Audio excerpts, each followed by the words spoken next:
Bonjour à tous, je suis Charlotte Le Guénic de l'ATBVB, donc l'Association des techniciens de bassin versant breton. Aujourd'hui, nous organisons avec l'Université Rennes 2 une webconférence sur la bancarisation et la gestion des données concernant les opérations sur les milieux aquatiques. Donc, cette webconférence est organisée dans le cadre de l'étude Berceau, projet régional financé par l'Agence de l'eau, la région et le département de l'Ille-et-Vilaine. Intervenant en tant qu'animateur sur Zoom, il est possible qu'il y ait quelques personnes qui arrivent en cours de route. Ouais. Tu pourras normalement les accepter. Ça Ok. perturbera peut-être un peu ton intervention, mais tu pourras juste à accepter. Ça ira, merci. Je vous propose de commencer. Bienvenue à tous. Merci de participer à cette webconférence. Nous allons... qu'est-ce que je voulais dire ? Le format de celle-ci sera peut-être un peu différent des autres, nous allons essayer de favoriser des échanges. On va vous poser également des questions. Donc, cette fois-ci, on vous demandera non pas de passer par la bulle de conversation pour poser vos questions et échanger, mais on souhaiterait que plutôt vous désactiviez votre micro pour poser vos questions.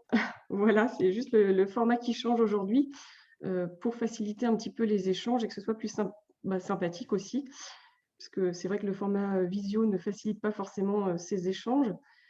Nous allons également commencer peut-être par un petit tour de table. Je peux commencer si vous voulez. Donc, je pense que tout le monde me connaît, mais je suis Charlotte Le Guénic, l'animatrice de l'ATBVB, l'Association des techniciens de bassin versant breton. Et si vous voulez, je cite les personnes pour qu'on puisse faire le tour de table. Et si vous le souhaitez, vous pouvez activer votre caméra au moment où vous vous présentez, comme ça on pourra au moins voir qui vous êtes. Enfin, on ne force pas, hein, mais voilà, ce sera plus sympa. Si tu veux, Florian, tu peux commencer à te présenter. Oui, bonjour à toutes et tous. Donc, Florian Guyard, moi je suis doctorant à l'Université de Rennes 2 et donc je travaillais notamment sur le projet Berceau dans le cadre duquel on organise ces formations. Florence ? Je désactive mon micro. Bonjour à tous. Donc, moi, je suis Florence Massa, je travaille à la région de Bretagne. Je coordonne le volet acquisition et partage de connaissances qui finance les études de portée régionale et je m'occupe aussi de données de la gestion intégrée de l'eau. Simon ? Oui, bonjour. Donc, Simon Dufour, je suis enseignant-chercheur en géographie à l'Université Rennes 2 et j'ai coordonné les travaux dans le cadre du programme Berceau sur une des tâches, notamment la tâche qui est dédiée à la bancarisation. Donc, j'ai travaillé avec Florian là-dessus. Merci. Alors, il y a quelqu'un qui n'a pas de micro, j'essaie juste d'identifier qui c'est. Clémence, très bien Clémence, c'est bien noté. Donc Clémence est ingénieure métrologue au CIERS sur la rivière Essonne et elle est intéressée par la thématique. Du coup, c'est pour ça qu'elle participe. Vincent Guizouard. Oui, bonjour, Vincent Guizouard du bassin versant du Léguerre dans les Côtes d'Armor et sur l'Agnon Trégor communauté actuellement. Voilà, ça m'intéresse. Depuis 20 ans, on a pas mal de données, donc ce serait bien de pouvoir les conserver. Merci Vincent. Bruno ? Oui, bonjour, Bruno Luminier, conseil départemental d'Ille-et-Vilaine. Je travaille sur le suivi qualité de l'eau en rivière et puis depuis peu, je travaille sur l'élaboration d'un outil de bancarisation des données liées aux travaux milieu aquatique, donc sur l'outil SISMA pour l'Ille-et-Vilaine, avec le PTB Vilaine également. Merci. Tiffaine et Samuel ? Bonjour, Tiffaine Neveu, animatrice littorale au syndicat mixte du stage Ouest Cornouailles. Et je travaille sur le suivi de la qualité de l'eau et la bancarisation des données qualité d'eau sur le territoire. Bonjour, Samuel Guichard. Moi, je suis particulièrement sur les milieux aquatiques avec des opérations de restauration et des interrogations sur la valorisation des données de suivi derrière et de diagnostic. Voilà. Merci. Anthony ? Pardon. Anthony de Burgrave, je suis chargé de mission sur la qualité de l'eau au sein de l'EPTB Vilaine. Merci. Margot ? Bonjour, Margot Escudier, je suis technicienne de rivière, enfin technicienne de milieu aquatique plus globalement, sur le syndicat Chardon-Isaac. Merci. Nicolas?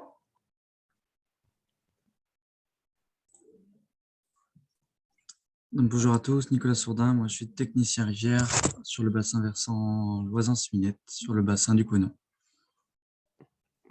Merci. David? Donc, bonjour à tous, David Louis du syndicat mixte du Grand Bassin de l'Oust, donc où je suis technicien rivière. Merci. Pierre? Oui, bonjour, Pierre Rendu, chargé de mission environnement à la Nutri-Or communauté. Je m'occupe du suivi qualité de l'eau sur 3 bassins versants et des données milieux aquatiques sur la Lot-de-Grève.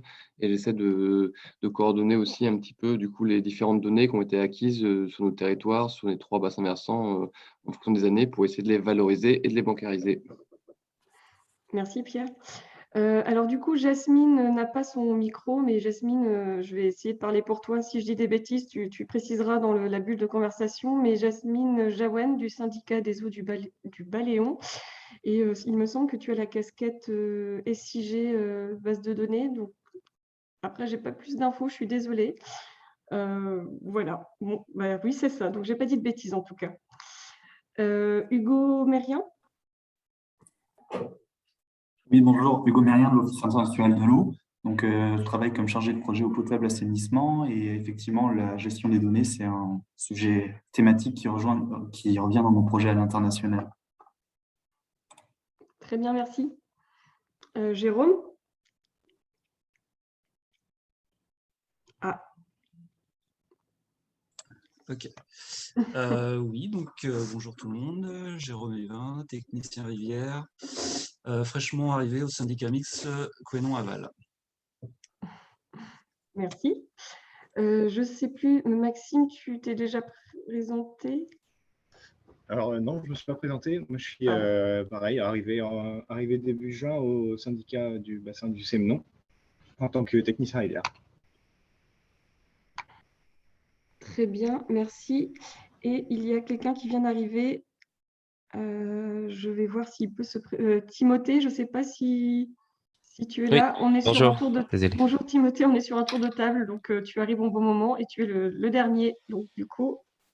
Très bien, moi je suis Timothée Bess, je suis en charge des données sur l'eau pour l'Observatoire de l'environnement en Bretagne. Très bien, merci. Je ne sais pas si j'ai oublié quelqu'un. Oui, moi, Magali Bernizet, Pardon, chargée de Magali. mission milieu aquatique, c'est pas grave, au syndicat mixte de la RIA d'Etel. Merci. Je n'ai oublié Bonjour. personne d'autre? Si, j'en ai oublié Moi quelqu'un. également, Arnaud Beau, je ne sais pas si vous m'entendez. Si, on t'entend. Okay. Je suis technicien rivière à la communauté d'agglomération de Mont-Saint-Michel-Normandie, pour le bassin versant de l'Assé. Voilà, Très bien. Il y a d'autres personnes? Parce que peut-être que je n'ai pas toute la page, en fait. C'est peut-être pour ça. Eh bien, merci à tous. Je vais passer la main à Florian. Je vais juste rappeler qui va intervenir avec Simon et Florence. Je rappelle juste, il va y avoir des phases de présentation et de questions, mais n'hésitez pas à poser vos questions même en direct pendant l'intervention ou pendant les temps d'échange et passer par le micro et non pas par la bulle de conversation cette fois-ci. L'objectif, c'est bien d'échanger et que vous repartez avec tous les éléments de réponse concernant vos questions. Voilà, en espérant que cela vous convienne. Eh bien, passez une bonne visio. Je passe la main. Alors, donc normalement, Florian, ça doit être bon. Alors, ouais. Tac. Est-ce que tout le monde voit bien mon écran? Oui, c'est bon. Ok, très bien. Et bienvenue à toutes et tous pour cette webconférence concernant la bancarisation, donc la gestion des données sur les opérations concernant les milieux aquatiques, qui est réalisée en partenariat par l'Université de Rennes 2, donc via le projet Berceau, et la TBVB. Ce premier temps d'échange, en fait, s'inscrit, du coup, on a prévu à la base 2 temps d'échange, donc ce webinaire aujourd'hui, et un deuxième temps donc, qui aura lieu en décembre, où on propose des formations, en fait, aux outils de gestion. Donc, on a fait passer Charlotte, pardon, a fait passer un questionnaire pour sonder un peu les besoins. Et donc, l'idée, c'est de faire des formations qui vont répondre aux différents besoins exprimés. L'idée de ce premier webinaire, c'est un peu de poser les bases. Donc, je suis désolé, ce sera peut-être redondant pour certaines personnes, mais on s'est dit qu'il était important de repartir de zéro sur les questions de bancarisation. Et ensuite, on ira sûrement un peu plus loin avec les formations en décembre. Comme Charlotte le disait, donc on a prévu un temps assez large. On s'était dit que ça allait terminer au plus tard vers 12h30. Ça dépendra un peu, voilà, si vous avez des questions ou non. Sur le déroulé de cette demi-journée, donc on propose une introduction donc, qui sera réalisée par Florence. Donc là, je la remercie d'être présente. Et ensuite, donc, une présentation qui sera découpée en 3 temps. Dans un premier temps, se demander qu'est-ce que c'est la bancarisation et qu'est-ce qu'elle recouvre. Ensuite, on va évoquer les questions de structure et de contenu liées donc aux bases de données.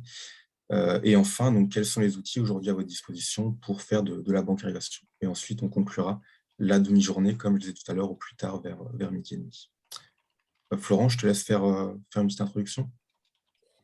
Ok, donc mon son activé. Donc bonjour à tous. Donc Florian et Simon m'ont demandé de présenter en quelques minutes le contexte d'émergence du projet et la réflexion qui a conduit à ce webinaire aujourd'hui. Donc tout est issu du projet Berceau, qui dans sa globalité a été construit dans le cadre d'un groupe de travail animé par le CRICEB, qui a démarré en 2017-2018, je crois bien. Ce groupe de travail regroupait des scientifiques, des biologistes, des hydrologues, des géographes et des techniciens milieu aquatique breton. Donc, il y a 5 tâches différentes dans Berceau que je ne vais pas détailler là parce que ce n'est pas l'objet.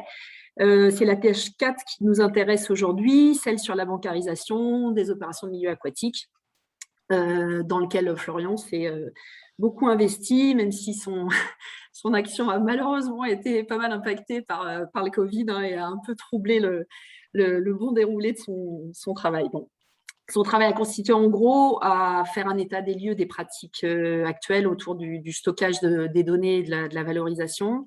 Il a fait ça grâce à des entretiens auprès de techniciens, peut-être certains d'entre vous d'ailleurs, et puis d'agrégateurs de données, donc plus à l'échelle départementale ou à l'échelle de l'agence de l'eau.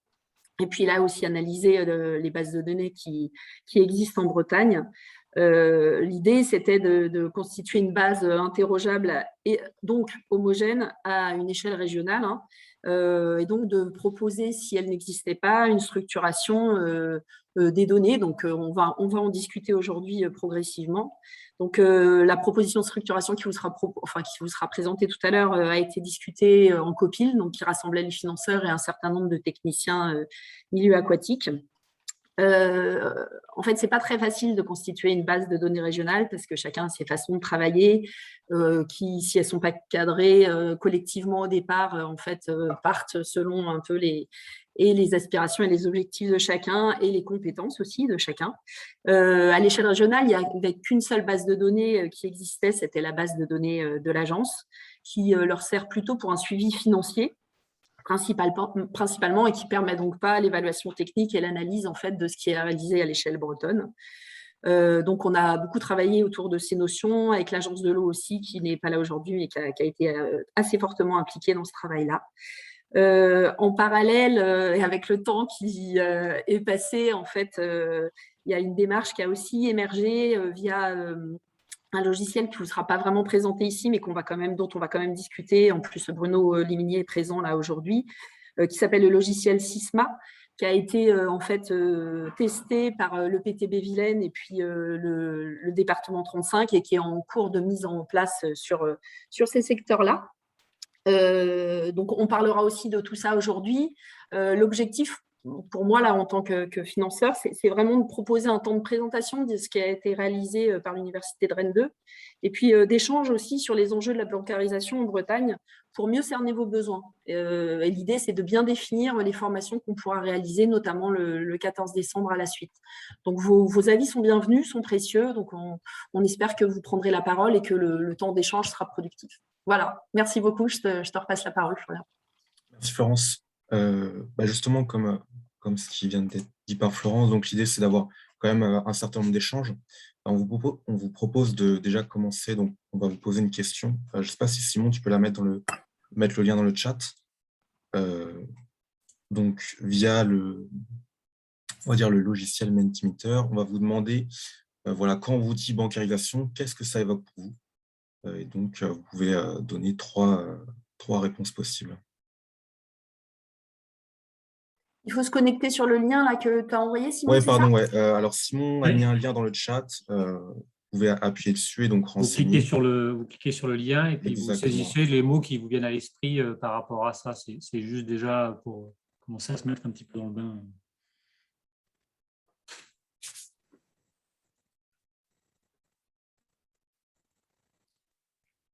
Vous déroulez dans le bas de la page et puis après, il faut faire Submit une fois que vous avez donné vos 3 mots.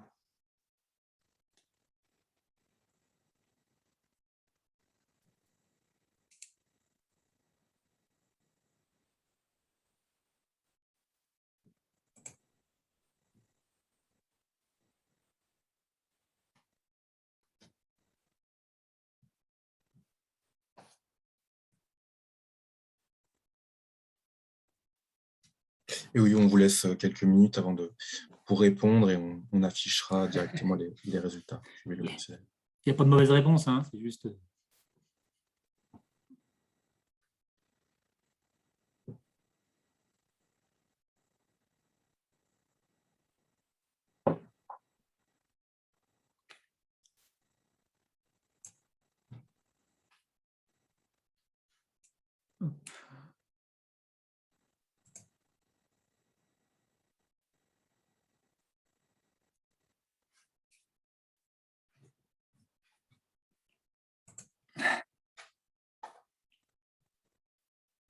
Alors, il y a 2 personnes qui viennent de nous rejoindre, donc je vous invite à ouvrir le lien qui vous a été mis par Simon donc dans le chat.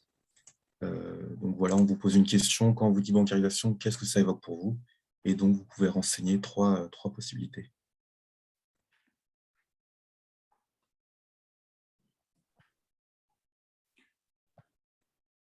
Ok. C'est ça.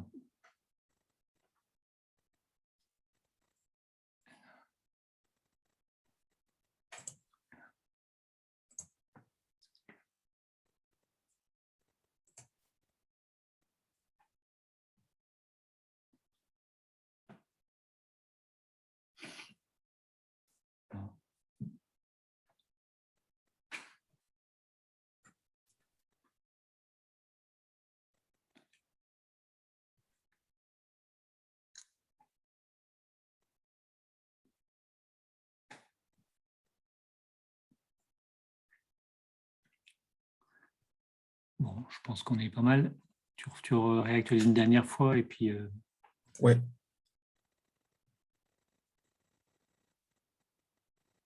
Ok. Bon, c'est effectivement l'ensemble des points qui vont être discutés aujourd'hui, donc ça tombe plutôt bien. C'est pas très surprenant.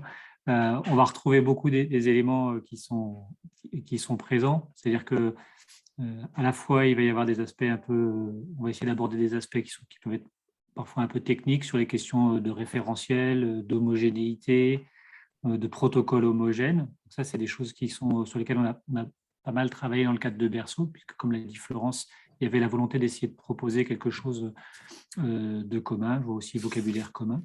Ce qui est intéressant aussi, c'est que voilà, il y a toute cette partie plus, je vois des choses qui sont liées à l'analyse.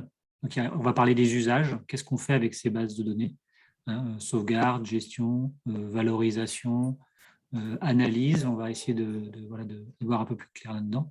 Je vois aussi, il y a un mot chronophage. on parlera éventuellement aussi de ces aspects de réticence. Voilà, il ne s'agit pas ici de faire la promotion nécessairement d'un outil ou d'autre. Hein. On est dans un espace vraiment de discussion. Et voilà, s'il y a des éléments là-dessus sur aussi des versants qui peuvent être considérés comme plus négatifs, il ne faut pas hésiter à les mettre sur la table aujourd'hui. On peut vraiment en discuter. Et puis, voilà, il y a des questions aussi de traçabilité. Bon, il y a des questions d'outils informatiques, SIG, etc. Donc ça va être des choses qui vont nous permettre de voir.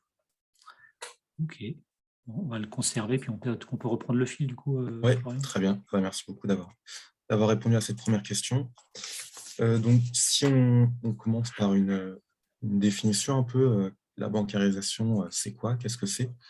Donc, la bancarisation, c'est un processus qui permet donc de conserver les données dans le cadre organisé d'une base de données, d'où il est ensuite aisé de les extraire au moyen de requêtes.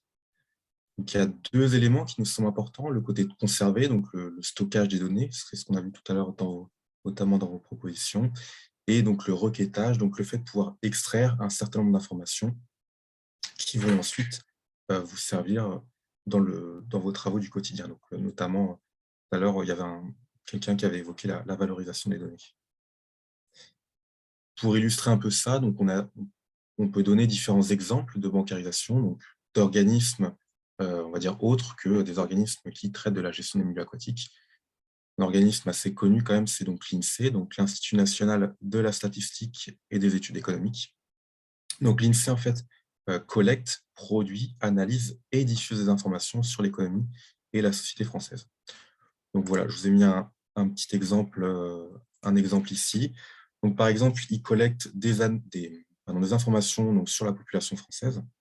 Donc vous pouvez voir ici donc, la méthodologie, donc la manière dont ils ont récupéré cette information. Cette information, donc elle est téléchargeable, donc elle est accessible par tous et toutes. Et ensuite, donc, elle est d'une certaine manière valorisée. Donc là, elle est valorisée via une pyramide des âges interactive. Donc voilà, c'est juste un petit exemple, mais voilà, il la valorise de cette manière-là. Et ensuite, donc, par exemple, ils ont extrait des projections pour voir comment la pyramide des âges pouvait évoluer en France. C'est un premier exemple. Un deuxième exemple qui est un peu plus proche de notre sujet, on va dire, c'est Géoportail. Donc Géoportail, c'est une plateforme nationale de diffusion des données et ces données sont couvertes dans le cadre de la directive Inspire. Donc qu'est-ce que c'est cette directive Inspire? Donc c'est une directive qui est européenne et qui vise à favoriser l'échange de données liées à l'environnement. Elle crée plusieurs obligations, donc le fait de documenter ce qu'ils appellent des métadonnées, donc en fait c'est la méthode, c'est la manière dont les données ont été acquises et dont elles ont été construites. Il y a une question d'open data, donc il faut que la donnée soit accessible par les acteurs qui sont concernés par ce sujet. Et enfin, il faut que les données soient interopérables. Donc je vous ai mis ici la définition ensuite. Je ne sais pas si vous la voyez peut-être pas entièrement. Attendez. Donc, c'est la capacité de matériel, de logiciels ou de protocoles différents à fonctionner ensemble et à partager des informations. Donc, si on reprend notre exemple de l'INSEE, donc les métadonnées, c'est ce que je vous ai présenté tout à l'heure, donc leur méthode, les différents papiers sur leur méthode pour acquérir leurs données. L'accessibilité de la donnée, c'est le fait qu'elles étaient téléchargeables. Et donc, l'interopérabilité, imaginons, c'est le fait qu'on puisse mettre en lien des données, donc les données qui sont collectées par l'INSEE en France sur la démographie française et des données, je ne sais pas, par le même organisme, qui sont collectées dans un autre pays européen. Si on revient sur Géoportail, donc Géoportail diffuse un certain nombre de données donc qui sont classées par thème. Donc vous avez ici les différentes thématiques, donc agriculture par exemple, l'économie, la santé, le tourisme, etc. Ces données, donc, elles sont visualisables, je vais dire, sur leur portail. Alors, hop, on s'en fiche. Sur leur portail. Donc, dans Géoportail, par exemple, si on zoome sur la Bretagne, donc vous pouvez afficher un certain nombre de fonds de cartes. Donc, on a des fonds de cartes qui sont bancarisés sur le site.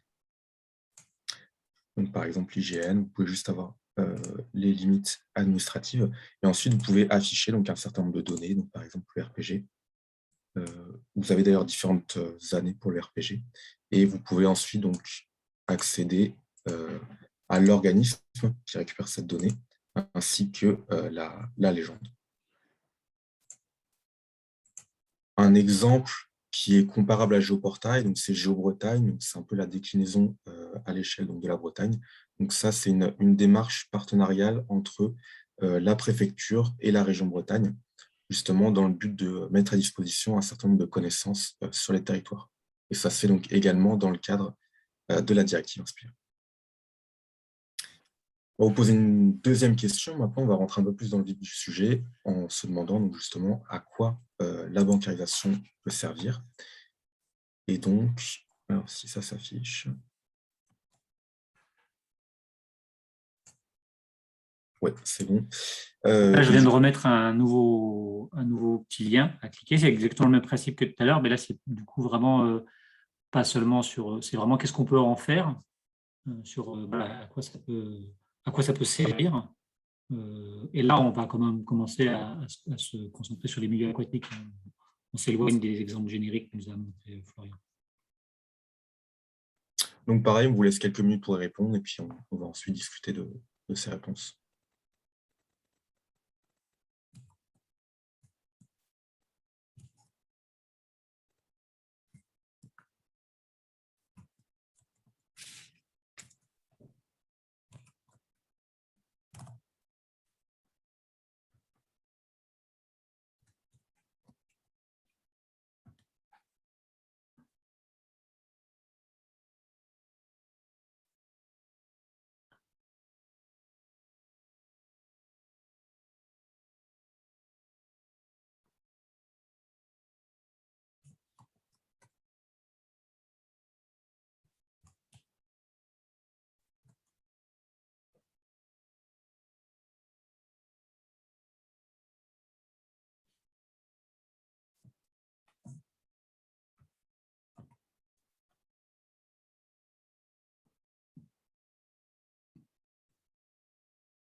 Okay, ça fait déjà beaucoup d'idées. Je pense qu'on peut faire une dernière mise à jour. Donc là, il y a beaucoup d'idées qui apparaissent. On va essayer de les regrouper un peu par la suite. Et vous voyez que ça fait beaucoup de choses, beaucoup d'attentes. Alors évidemment, il y en a qui se ressemblent entre valorisation ou Valérie, mais il y a des choses qui sont liées à la question comme on a dit tout à l'heure, du stockage pour voilà, garder l'historique, etc. Donc il y a toute une dimension temporelle qui est souvent assez mise en avant. Il y a aussi tout un volet qui est plutôt un volet de communication, de valorisation, de sensibilisation. Il y a aussi la question du croisement des données. Donc là, on va voir, c'est effectivement quelque chose qui peut se faire aussi. L'exploitation, la valorisation, elle peut prendre plein de formes, hein, mais ce croisement de données, il est censé être rendu possible par ce type d'approche. Il y a prévoir, il y a aussi des choses sur l'anticipation, la programmation. Donc, il y a à la fois de la dimension temporelle dans le passé, capitalisée, la dimension qui permet d'anticiper. Je vois aussi des éléments sur la coopération, leur emploi, la mise à disposition des données. Ça, c'est quelque chose aussi voilà, on voit bien que ça monte en force sur ces thématiques-là. Il y a des obligations de la part des financeurs, suivi des opérations, voilà, rapportage, le réemploi. Ok, donc ça couvre beaucoup d'éléments. Je te laisse poursuivre, peut-être, Florian, et on garde ça encore en trace.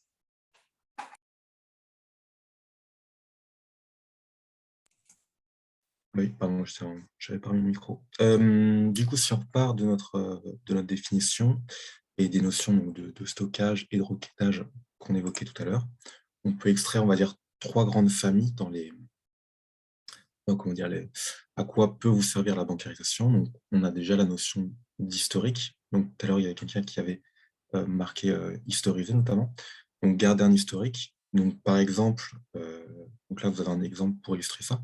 Donc, ce sont les opérations de restauration de cours d'eau, donc sur la grande continuité, suivant leur année de réalisation et suivant leur type. Donc ça, ce sont des données qui viennent de la base de l'Agence de l'eau, donc qu'a évoqué Florence tout à l'heure. Donc rapidement, un petit focus sur cette base de données en fait, qui a été utilisée donc, dans le cadre de la tâche 4 du projet Berceau. Donc il faut savoir qu'à peu près depuis les années 2000, en fait, l'Agence de l'eau bancarise l'ensemble des demandes de financement qui lui sont faites, dans le but donc, de garder une trace. Donc c'est notamment ce qu'une personne avait noté justement dans pourquoi est-ce qu'elle est bancarisée. Donc, garder une trace et donc s'assurer que l'agence finance bien des opérations sur les secteurs qui ont le plus besoin. Donc, parenthèse refermée, si on revient donc, sur ce graphique, donc on peut voir comme ça l'évolution des opérations concernant la grande continuité. Donc il n'y a pas nécessairement de tendance qui se dégage. On peut quand même citer le fait que l'effacement d'ouvrage prend de plus en plus d'importance, c'est-à-dire d'année en année, avec 2 grosses années, notamment en 2012 et en 2014. Voilà sur ce côté, donc garder un historique. Et aussi la notion de suivi, évaluation de l'action. Donc toujours avec ces données donc, de l'Agence de l'eau, donc là, ils peuvent voir où est-ce qu'ils ont financé des opérations. Et donc, notamment, on peut voir que depuis 2012, 50% des financements sont alloués à des masses d'eau en moyen état. Donc, savoir où est-ce qu'on a dépensé de l'argent. Et on peut aussi citer le fait tout à l'heure, quelqu'un parlait de comparaison, donc il y a aussi la notion de comparaison entre des territoires. La bancarisation, et je pense que c'est quelque chose qui intéresse pas mal d'entre vous, l'idée c'est aussi de pouvoir faciliter vos démarches, donc notamment la réalisation des bilans ou également les programmes d'action. Donc là, c'est quelque chose qui est extrait d'un outil dont on reparlera tout à l'heure, qui est mis en place dans le Morbihan. Donc en fait, oui, donc c'est un outil qui est mis en place par le Morbihan, et donc c'est une base Access en fait où donc les techniciens sont amenés à renseigner un certain nombre de données. Et une fois que ces données sont renseignées, on a des graphiques qui ressortent automatiquement. Et donc typiquement, donc, une fois que le technicien donc, a renseigné les différentes informations sur son contrat, donc peut voir qu'est-ce qui était prévu en termes de travaux, et voir aujourd'hui, donc par rapport à ce prévisionnel, qu'est-ce qui a effectivement été réalisé, qu'est-ce qui a été annulé et qu'est-ce qui a été reporté. Donc l'idée, c'est d'automatiser en fait un certain nombre de processus dans la rédaction, notamment de vos bilans, comme je l'ai dit tout à l'heure, ou alors des programmes d'action. Là, je suis désolé, l'image est assez pixelisée, mais donc c'est aussi la rédaction des bilans financiers, donc faciliter la rédaction de ces bilans. Et on a également donc, un certain nombre de cartes qui peuvent être produites, donc soit dans les bilans, où est-ce que des opérations ont été réalisées, également donc, pour afficher ça, donc on parlait de valorisation tout à l'heure, donc pour valoriser ça auprès d'élus par exemple, ou également on peut imaginer ce genre de carte pour les programmes d'action. On note quand même, donc, si on a montré, on va dire, un certain nombre d'éléments qui peuvent être positifs à la bancarisation, on a pu noter, donc, dans le cas des projets Berceau, un certain nombre de craintes exprimées donc, par rapport à ces outils. Donc, la peur de l'usine à gaz, au tout début, quelqu'un avait noté aussi l'aspect potentiellement chronophage en fait, de ce type de requête, et donc se poser un peu la question de la réelle plus-value aujourd'hui dans les travaux actuels de la bancarisation, et, donc, pardon, et le temps consacré, donc l'aspect potentiellement chronophage. Donc, dans la mise en œuvre de ces outils, c'est quelque chose qu'il faut effectivement prendre en compte. Maintenant, donc concrètement, en termes d'acteurs, vous se demandez quels sont les acteurs qui, on va dire, gravitent autour de cette question de la bancarisation des opérations de restauration. Donc, classiquement, on sépare deux types d'acteurs, donc des producteurs de données et des agrégateurs. Donc, les producteurs, ça peut être, donc, par exemple, l'agence de l'eau, c'est ce que je vous présentais tout à l'heure, qui, via les demandes de financement qui lui sont faites, donc produit une base de données. Donc, ça peut être également donc, les départements ou des structures porteuses de stages, ou également donc, les maîtres d'ouvrage. De l'autre côté, on a donc les agrégateurs. Donc, eux, ils ne produisent pas directement de la donnée. En fait, ils vont agréger la donnée qui est produite sur leur territoire. Donc, on n'a pas forcément une vision exhaustive de l'ensemble des agrégateurs qui sont présents en Bretagne, mais on peut vous présenter au moins, pour l'instant, donc une démarche d'agrégation qui est celle de l'Axter du Morbihan. Donc, pourquoi cette démarche? Parce que c'est la plus ancienne et également donc, la plus, on va dire, aboutie aujourd'hui. Donc, la plus ancienne parce qu'en fait, dès le début des années 2000, donc le département du Morbihan s'est posé la question justement d'uniformiser les démarches et les données sur son territoire. Et donc, pour ce faire, a proposé une méthode aux différents maîtres d'ouvrage du territoire pour qu'ils réalisent donc leurs états de lieux, leurs diagnostics, leurs contrats d'une manière générale, et que ces contrats soient uniformisés sur le département. C'est aussi une manière d'homogénéiser la donnée pour faciliter la valorisation et la réutilisation à l'échelle du département. Donc en gros, tous les ans, les maîtres d'ouvrage font remonter leurs données au département qui ensuite la valorise. Donc, je vous ai mis deux exemples de valorisation. Donc, par exemple, de manière assez simple, une carte. Donc, là, c'est sur la période 2010-2015. Ce sont l'ensemble des opérations qui sont réalisées donc, sur les petits ouvrages de franchissement dans le département. Et donc, voilà, vous avez après la même chose donc, sur l'ensemble des compartiments et donc, notamment ici sur les berges. Est-ce que vous avez déjà des questions sur ces premiers éléments de contexte? Donc, vous pouvez soit les poser dans le chat ou n'hésitez pas sinon à prendre la main oralement.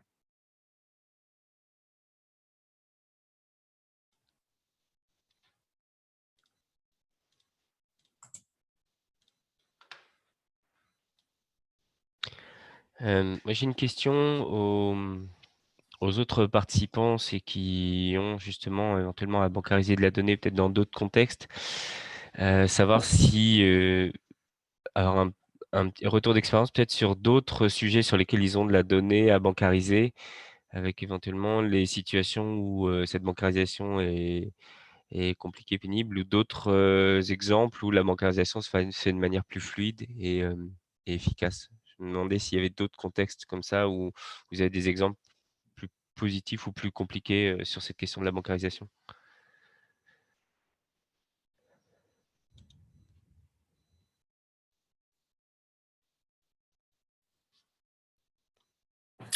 Tu veux dire, par exemple, Timothée, par exemple, aux techniciens qui sont présents, savoir s'ils ont ils utilisent de la donnée dans d'autres contextes?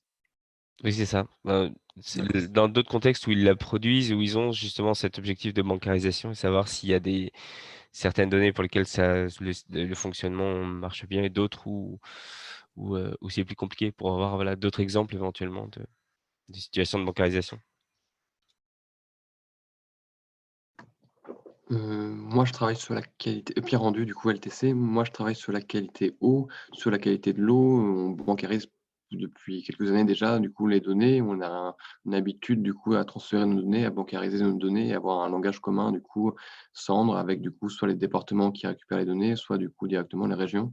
Et je pense que sur la qualité de l'eau, on a déjà cette expérience-là.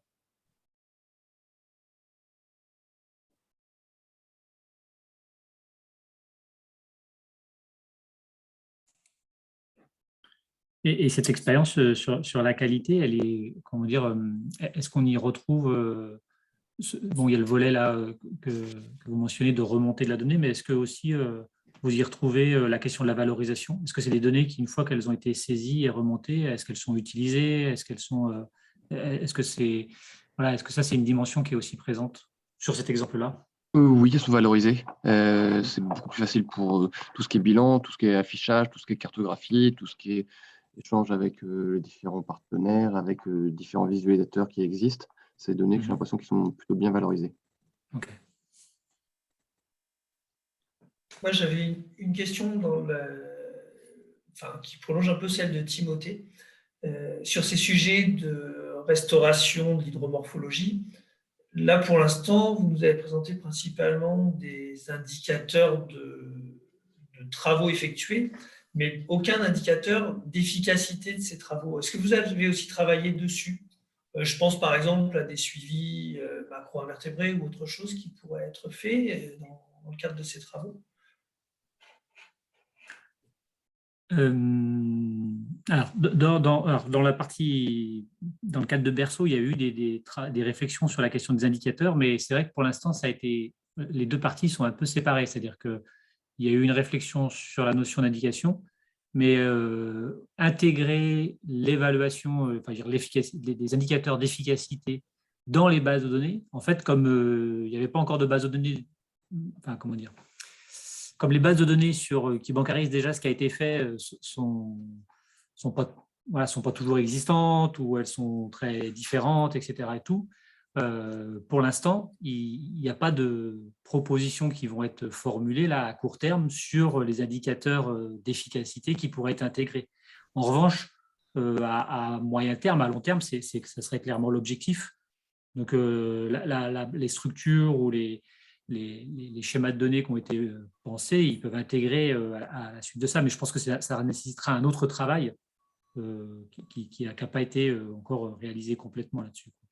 Mais voilà, je pense qu'il y a aussi des besoins sur les indicateurs de. Mais si ce n'est pas intégré aux bases de données de bancarisation, est-ce qu'il y a eu des essais de croisement en fait, avec les données d'efficacité? Je pense par exemple aux travaux sur les obstacles à l'écoulement. Est-ce qu'il y a eu un croisement entre l'effort des travaux et puis au moins l'amélioration du taux d'étagement, par exemple, ou de taux de fractionnement? Ouais. Alors, voilà. Après, c'est ça dépend. Il n'y a pas eu à ma connaissance, il faudra si on se confirme ça, mais il n'y a pas eu de. Parce que, pareil, regardez si le taux d'étagement a changé. C'est une façon particulière de regarder si l'action a été efficace. C'est-à-dire que c'est l'efficacité des travaux, au sens où est-ce qu'on a bien mis en œuvre les travaux, mais ce n'est pas l'efficacité en termes de réponse du milieu.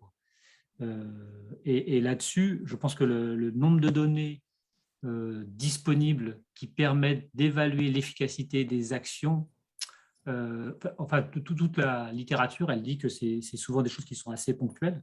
Et c'est ce que fait l'OFB à travers des réseaux de suivi. Mais il n'y a pas, à ma connaissance, encore vraiment d'études qui mettent en relation de manière systématique, parce qu'en fait, les suivis, ils sont rarement intégrés dans des bases de données qui permettent le croisement. Donc, en fait, il n'y a pas de base de données aujourd'hui, à part une à l'OFB pour un nombre limité de sites, d'une cinquantaine de sites, je crois, actuellement, qui évalue vraiment la réponse des systèmes à une action de restauration. Donc, en gros, on est très limité pour croiser, quoi. Il n'y en a qu'un en Bretagne, je crois, de sites OFB de suivi, donc il n'y en a pas beaucoup. En fait, il y a eu ces réflexions-là aussi pour les données bocage. En fait, tant qu'on n'a pas une structuration qui est homogène, robuste, à une assez grande échelle, je pense qu'il y a des démarches locales qui essayent d'évaluer l'impact d'un effacement sur la biologie du cours d'eau, des choses comme ça. Et le projet Berceau sur les autres tâches là qu'on ne décrira pas aujourd'hui, mais il travaille, essaye de proposer des indicateurs de suivi et puis aussi des façons de savoir, par exemple, comment la nappe et la rivière communiquent entre elles et comment l'appréhender sur des secteurs donnés. Mais il y avait déjà l'objectif et franchement, il prend du temps de structurer de la même façon ces données pour pouvoir communiquer entre acteurs, en fait. Donc, on n'en est pas encore à la phase d'indication ou d'évaluation, mais je pense que c'est la phase suivante et c'est important que vous ayez ce genre de remarques. Moi, je trouve que c'est très intéressant parce que ça veut dire que vous voyez déjà au-delà de ce qu'on propose aujourd'hui, là, c'est-à-dire déjà réfléchir à une structuration commune et c'est l'étape d'après, c'est sûr. Mais pour l'instant, elle n'est pas encore traitée vraiment, de manière un peu cloisonnée, comme disait Simon.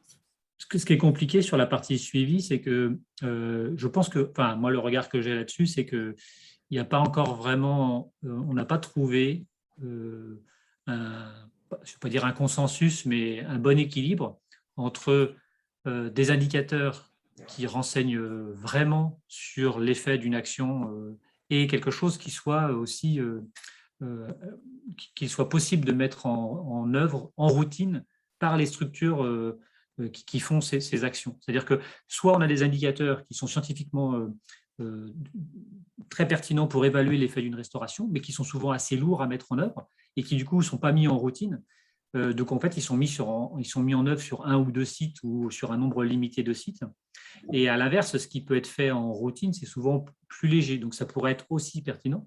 Mais comme à l'heure actuelle, il n'existe pas de coordination sur ces indicateurs qui seraient plus légers, mais qui seraient à mettre, et que je pense qu'il y a le niveau de consensus sur ces indicateurs-là, il n'est pas encore mûr. Dans la base de données de la cellule Aster, là qu'on vient de voir, justement, on rentre, nous, les indicateurs IBGN, IPR, réalisés ponctuellement par rapport aux travaux qu'on vient de réaliser telle année. Et après, du coup, voilà, il y a 2-3 ans, la cellule Aster a sorti justement un catalogue en fait des inventaires réalisés dans le cadre de nos programmes de travaux. Mais voilà, c'est vraiment des choses qui sont réalisées vraiment très ponctuellement. Généralement, c'est avant travaux, 2 ans après travaux, et puis des fois 3 ou 4 ans après travaux. Mais c'est pas des choses qui se font en routine. Et puis c'est vraiment juste de l'IPR, de l'IBGN. Enfin, c'est pas des choses qui sont très parlantes quand on tombe sur des années hydrologiques très différentes. Des fois, on a même souvent des IPR ou des IBGN qui sont meilleurs avant travaux qu'après travaux. Donc c'est vrai que du coup, c'est pas forcément évident. Voilà, ça donne un indicateur, mais voilà, c'est pas du vrai suivi comme du suivi d'évaluation, quoi, en fait. Le projet Berceau, laissé à nouveau Florence Massat, il s'est intéressé à ces sujets-là et notamment essayer de définir avec quelle fréquence il fallait faire ces IBGN ou ces IPR ou ce genre de suivi d'indicateurs. Je vous invite par rapport à ça à regarder la présentation de l'intégralité du projet Berceau qui a été réalisé au CGLE. Je peux envoyer à Charlotte qui la rediffusera au moins le PowerPoint de cette présentation qui montrera où en était le projet Berceau il y a quelques mois. Hein. Il y a un copil final qui va être mis en place, je pense, début 2022. Je ne sais pas, Simon, si tu as des infos sur la date. Je pense qu'on pourra. L'idée, c'était de faire une diffusion assez large de ces résultats-là, en lien aussi avec le CRICEM, qui a participé à l'émergence de ce projet. Donc, je pense que, pour ne pas passer trop de temps sur cette partie indicateur, je pense que c'est plutôt dans le cadre de la présentation générale du projet Berceau que vous pourriez échanger sur ce sujet-là, si ça vous convient. Alors, c'est bien entendu, juste pour faire le lien quand même entre ces deux sujets, moi, un élément que j'apprécierais s'il y a des réflexions sur une structuration de base globale, c'est la possibilité de joindre à cette base, de stocker dans cette base d'une manière ou d'une autre des documents type PDF ou autres, des rapports sur l'évaluation, en lien avec l'évaluation, parce que bien souvent, c'est un élément où ça pêche, la capitalisation de la connaissance sur ces domaines-là. Comme vous dites, aujourd'hui, il y a de nombreux protocoles, il n'y a pas d'homogénéité. Je suis convaincu, moi, qu'il n'y a pas un protocole idéal pour toutes les opérations, mais bien un protocole le plus adapté à chaque opération. Par contre, quand il s'agit d'agréger des résultats ou même d'aller capitaliser sur ces résultats, bien souvent, c'est délicat d'aller retrouver les rapports qui sont stockés, un PDF qui va être stocké à droite à gauche sur un disque dur ou des choses comme ça. Alors, on peut stocker des documents juste comme ça au passage dans les métadonnées des données qu'on produit. Il y a un espace il y a différentes rubriques dans les métadonnées et on peut stocker des documents d'explication de comment était constituée la donnée, mais aussi, pourquoi pas, de rapports structurants par rapport à cette donnée. Donc, c'est peut-être pas suffisant comme réponse, mais en tout cas, ça peut être un début de piste.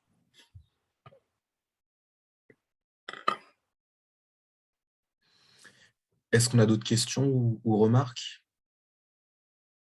il y avait une question sur les travaux de l'OFB, de Michael et puis d'Alexandra, Michael Le Bihan et Alexandra Albert sur les suivis simplifiés. Mais je pense que c'est ce que disait Florence, c'est que ça relève plutôt de l'autre partie de Berceau sur la nature des indicateurs à renseigner.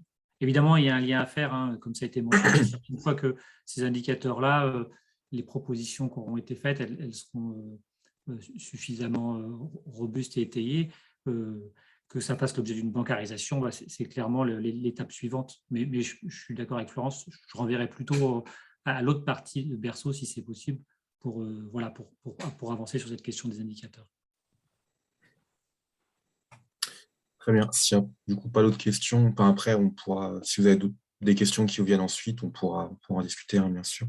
On va avancer un peu dans la présentation. Donc, on va rentrer un peu plus dans le vif du sujet, se demander comment est-ce qu'on bancarise de l'information. Donc, bancariser de l'information, si on va dire se poser 3 questions, c'est quel outil, quelle structure et quel contenu. On va commencer par vous parler donc de la structure et du contenu. Donc, grossièrement, on va dire que la structure, c'est tout simplement les champs qui sont présents donc, dans la base de données.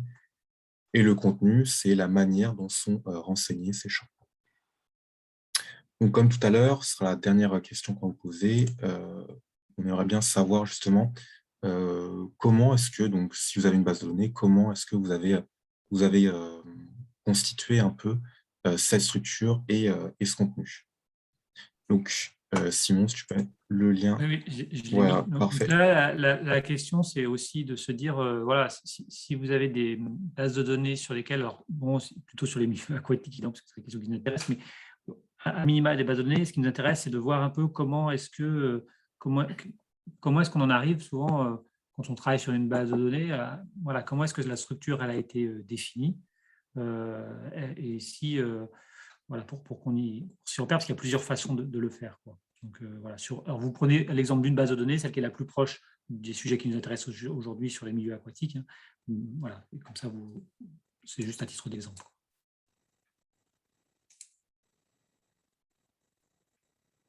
Pareil, on vous laisse quelques minutes pour y répondre et puis on analysera les résultats ensuite. De mon côté, je n'arrive pas à choisir d'option. Il faut cliquer sur le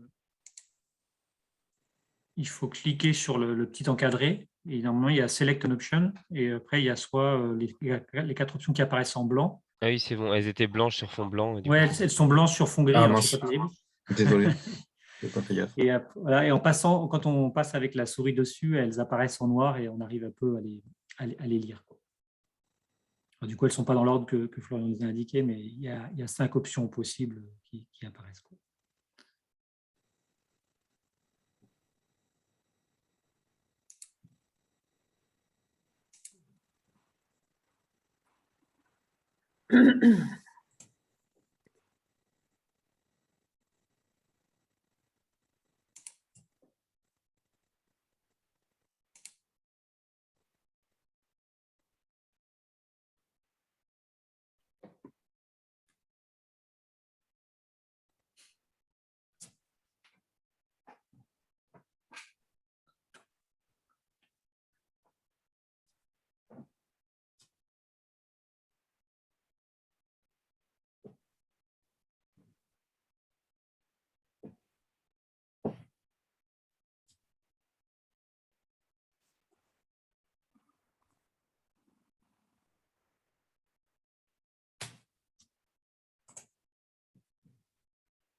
Ça reste assez stable. On voit les trois réponses qui arrivent presque à la même hauteur, hein. C'est-à-dire que soit à faire une démarche personnelle, soit en allant chercher des exemples et en les adaptant ou en les reproduisant, ou alors carrément des structures qui sont imposées par quelque chose qui est préexistant.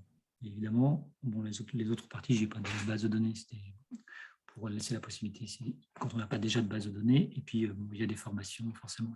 Les formations sur ces questions-là, elles ne sont pas nombreuses, donc ça ne me surprend pas qu'il n'y en ait pas beaucoup qui aient répondu ça.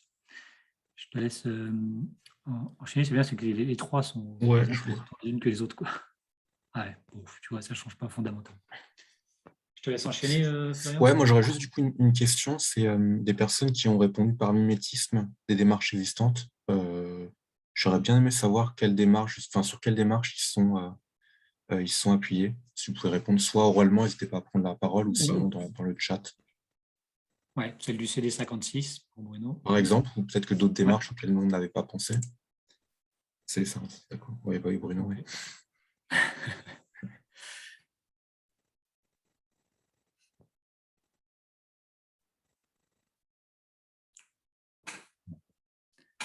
OK. OK. Reprise d'une base existante sous Excel. OK. OK.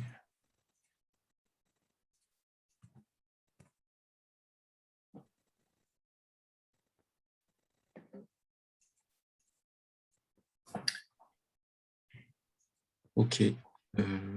Bah oui, je vais continuer. Donc, ça a déjà été un peu présenté par Florence, mais donc juste pour un peu mieux comprendre la suite et la contextualiser, que donc le projet Berceau, donc la tâche 4 du projet Berceau, comme on le disait tout à l'heure, il y a différents pôles.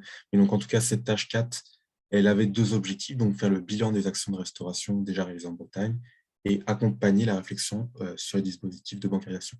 Donc, les démarches qu'on va vous présenter ensuite ont été réalisées dans le cadre de ce deuxième objectif. Donc, dans le cadre de ce deuxième objectif, donc, il y a un schéma de données qui a été réalisé. Donc, le schéma de données, pardon, il a pour but de répondre sur les deux plans de ce que j'évoquais tout à l'heure, c'est-à-dire à la fois vous proposer des champs à renseigner dans votre base de données, mais également savoir comment les remplir. Donc, ça vise à la fois à vous proposer une structure et un contenu. Sachant que dans le cadre de Berceau, on pourra y revenir si vous le souhaitez, mais il y a un peu un grand principe qui a mené donc, la construction de ces schémas de données, c'est le fait de développer donc, une structure minimale, donc se poser la question, quels sont les champs, on va dire, indispensables à avoir dans sa base de données si on souhaite bancariser de l'information sur les opérations de restauration des milieux aquatiques. Rapidement, pareil, je vais aller assez vite, mais on pourra retourner dessus si vous le souhaitez. Donc, la méthode qui a été utilisée pour réaliser ces schémas. Donc, en fait, pour un peu lancer ce deuxième objectif sur la bancarisation, donc on a rencontré un certain nombre d'acteurs, Florence l'évoquait tout à l'heure, qui sont principalement des agrégateurs de données. Donc, on a échangé avec eux sur leur démarche de bancarisation. On a essayé de savoir quels étaient les besoins, selon eux, des maîtres d'ouvrage présents sur leur territoire. Et ensuite, on a recueilli un peu de leur part des propositions, justement en termes de champs qu'il faudrait avoir dans sa base et des dénominations des types d'opérations. Donc ça, également, on y reviendra un peu plus tard. Ces propositions, elles ont été croisées avec les démarches de bancarisation qui ont pu être consultées dans le cadre de la réalisation du bilan. Donc, il y a différentes bases de données qui ont été consultées. Donc, on a pu comparer les deux éléments. Et ensuite, donc, une étude des représentations cartographiques de chaque démarche. Donc, l'idée, en fait, c'est qu'il n'y a pas un seul schéma de données qui a été produit. Il y en a un par représentation cartographique, c'est-à-dire un si on souhaite représenter une information sous forme de surface, un sous forme de linéaire et un autre sous forme ponctuelle. On va voir ça tout à l'heure. Et ensuite, donc, ces propositions donc, ont été validées par le comité de pilotage de Berceau. Donc, il y a un certain nombre de modifications qui ont été apportées, des ajouts et autres améliorations. Je suis désolé, la qualité n'est pas terrible. J'espère que vous voyez quand même bien. Donc, voilà, par exemple, le schéma concernant le linéaire. Les trois sont plus ou moins construits de la même manière. Mais donc, on vous propose donc une information qui concerne plus la localisation de l'opération, des informations qui concernent vraiment l'opération elle-même, donc la longueur, par exemple, de l'opération, son type. Et ça, on le reverra tout à l'heure avec la question du dictionnaire de données, une question de temporalité, l'année et le coût. Donc, voilà un peu les informations qui nous semblent primordiales à disposer dans sa base de données. Ensuite, il y a d'autres éléments, bien sûr, qui peuvent être ajoutés. Et donc, l'avantage du schéma de données, c'est qu'il renseigne ensuite, donc il décrit en profondeur l'ensemble de ces champs, donc à quel objet ça correspond, une description un peu plus précise du champ, le formatage, donc est-ce que ça va être un numéro qu'il faut renseigner, est-ce que c'est un texte, est-ce que c'est une date, les modalités. Donc là, d'une certaine manière, est-ce qu'on peut écrire ce qu'on veut ou est-ce que non, ça correspond à une liste? Donc là, on verra que dans le cadre de la définition des opérations, donc on propose une liste fermée, obligatoire oui. Et ensuite, là, vous avez un exemple pour illustrer. Vous avez donc, je ne vais pas les refaire en détail, mais donc là, vous avez également un schéma donc là, pour les questions, pour les opérations qui sont réalisées en surface. Donc pareil, sauf que là, au lieu de parler de linéaire, on parle de surface. Et dernier élément, donc le ponctuel. Donc là, pareil, on mettra plus la question d'auteur de chute. Et on a rajouté l'importance de mettre le code RE pour faire le lien avec la base RE de l'OFB. Voilà ces structures. On pourra y revenir un peu plus, si vous voulez, tout à l'heure. Ce qui nous semble important quand même dans le contenu, c'est le dictionnaire de données. Donc, c'est ce que j'évoquais tout à l'heure au niveau des types et des sous-types d'opérations.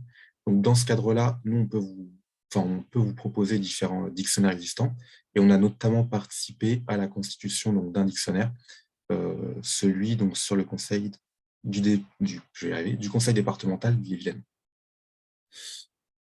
Donc, pour rappeler un peu le contexte, et Bruno me corrigera si j'ai oublié ou si je me trompe sur certains éléments. Donc, l'idée, c'est que le département d'Ille-et-Vilaine constatait qu'il n'y avait pas de bancarisation sur son territoire concernant donc, les données sur les milieux aquatiques, qu'ils avaient un certain nombre de données locales présentes, mais qu'elles étaient assez disparates, différentes, et qu'elles posaient notamment des problèmes d'interopérabilité, comme ce qu'on évoquait avec la directive Inspire, et que donc on a un acteur qui est quand même assez important sur son territoire, qui est l'EPTB Vilaine, qui a eu ses compétences changées suite à la GEMAPI, et qui justement souhaitait profiter, on va dire, de cette montée en compétences pour uniformiser l'ensemble des données sur son territoire.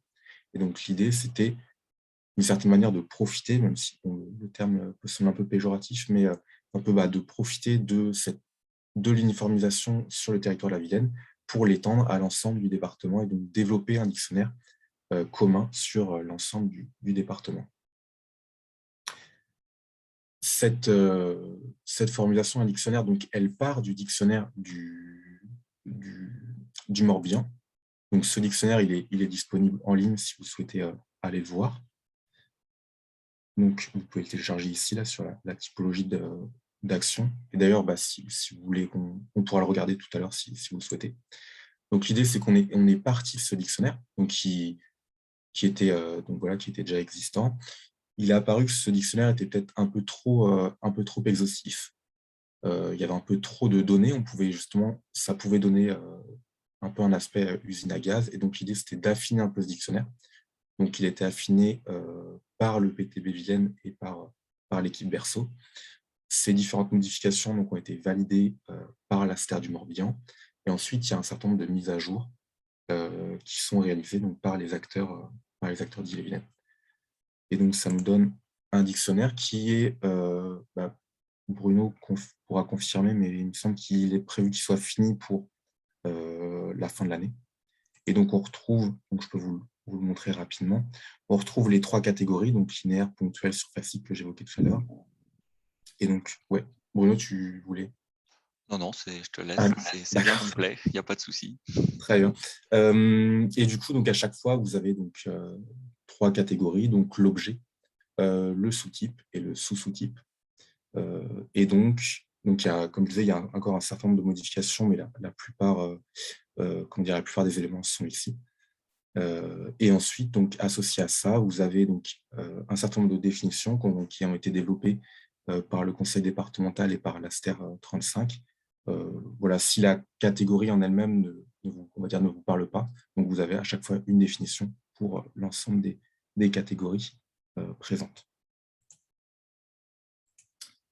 Voilà, sinon vous devez vous conseiller un dictionnaire, on vous conseillerait plutôt d'aller vers ce dictionnaire commun, mais bien sûr le dictionnaire du 56 ça se justifie tout autant, et de toute manière les deux sont sont interopérables, parce que donc comme je l'évoquais, le dictionnaire qu'on est en train de développer part de ce dictionnaire du Morbihan. Voilà, est-ce que vous avez des questions sur ces différents éléments? On peut revenir sur la structure, sur le schéma de données si vous le souhaitez.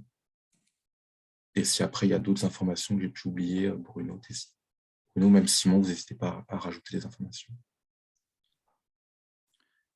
Si on fait un point pour avoir les questions-là, c'était parce que ça nous semblait important de bien distinguer l'outil, c'est-à-dire en gros, pour dire simplement le logiciel ou l'interface avec laquelle on travaille, et le contenu de la base de données. Donc, on a vraiment séparé les choses parce qu'en fait, il est tout à fait possible d'utiliser plusieurs outils, mais plusieurs outils ou plusieurs logiciels différents, tout en ayant des bases communes. Et donc, une grosse partie du travail de Berceau, ça justement était cela, c'est-à-dire de s'assurer qu'on était capable de proposer une base, un minimum commun. Et le minimum commun, il a été construit il a été construit de façon à ce que quelqu'un qui se lancerait dans une démarche de bancarisation, il peut s'y raccrocher. Et évidemment, il a été aussi construit pour qu'il soit le plus interopérable, c'est-à-dire le plus commun possible avec ce qui existe déjà. Est-ce qu'il est prévu un examen de la conformité ? Il y a une question de Timothée. Est-ce que c'est prévu un examen de la conformité ? Bruno répond dans le chat. Non, c'est vrai que pour l'instant, on n'avait pas imaginé, on n'avait pas pensé à ça. Il me semble que la question du cendre, c'était quand même déjà posé quand on avait constitué les... Ouais, pour certains champs, effectivement, on s'en est inspiré. Hein. D'ailleurs, je te remercie, Timothée, parce que tu as participé aussi au groupe de travail. Après, pour la conformité de l'ensemble du dictionnaire, je ne sais pas si c'est quelque chose de possible déjà. Si on le fait, je ne sais pas si on ne s'embarque pas dans une usine à gaz. Et pour le coup, ce n'était pas l'idée. Sinon, pour revenir sur la présentation de ce travail-là, de cette démarche, je remercie Florian qui a bien expliqué tout l'historique. Et moi, juste pour dire que ce qui est important, c'est que ce dictionnaire, il a été quand même validé au sein d'un groupe de travail, tu l'as cité un petit peu, mais qui a réuni une bonne dizaine d'acteurs, et à la fois des techniciens milieu aquatique, donc ceux qui, au quotidien, utilisent ces données-là dans leur SIG, etc., mais aussi des structures porteuses de SAGE, l'OEB était représenté, donc vous, les scientifiques, et également, on a eu l'appui de Mathieu Péchard, que voilà, je voulais quand même le remercier là, même s'il n'est pas présent aujourd'hui, mais il a pas mal contribué, notamment sur la partie définition. Donc, ça permet vraiment que tous les acteurs aient le même niveau d'info et qu'on puisse lancer vraiment la démarche sur l'ensemble du département, sachant que nous, pour ce qui est du conseil départemental, on va s'occuper plutôt de la partie nord du département, celle qui n'est pas couverte par le PTB Vilaine. Voilà, c'était juste pour repréciser ça rapidement. Merci Bruno.